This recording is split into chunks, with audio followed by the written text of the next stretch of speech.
सोलापूर शहरावर शोककळा पसरली आहे. माजी महापौर तथा राष्ट्रीय काँग्रेस पार्टी शरद पवार गटाचे नेते महेश कोठे यांचे हृदयविकाराच्या तीव्र झटक्याने निधन झाले आहे. प्रयागराज येथे महाकुंभ मेळ्यासाठी ते गेले असता गंगा नदीमध्ये शाही स्नान केल्यानंतर अचानक थंडी वाजून रक्त गोठल्याने त्यांना हृदयविकाराचा झटका आल्याचे सांगण्यात येत आहे. प्राथमिक उपचारासाठी दवाखान्यात नेले असताच उपचारापूर्वीच त्यांचे निधन झाल्याचे सांगण्यात आले. दरम्यान प्रयागराज उत्तर प्रदेश येथे महाकुंभ मेळा संपन्न होत आहे.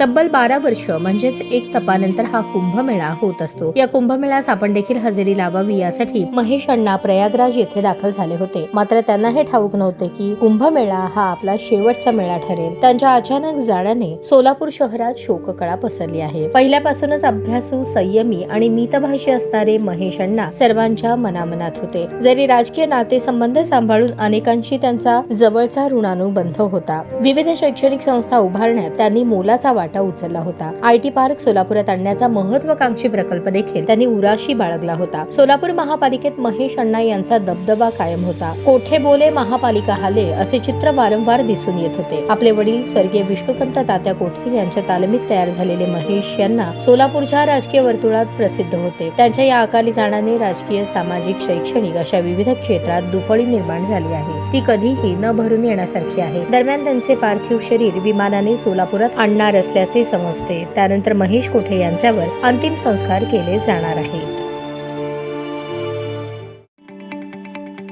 ताज्या बातम्या पाहण्यासाठी प्राईम महाराष्ट्र न्यूज चॅनलला सबस्क्राईब करा.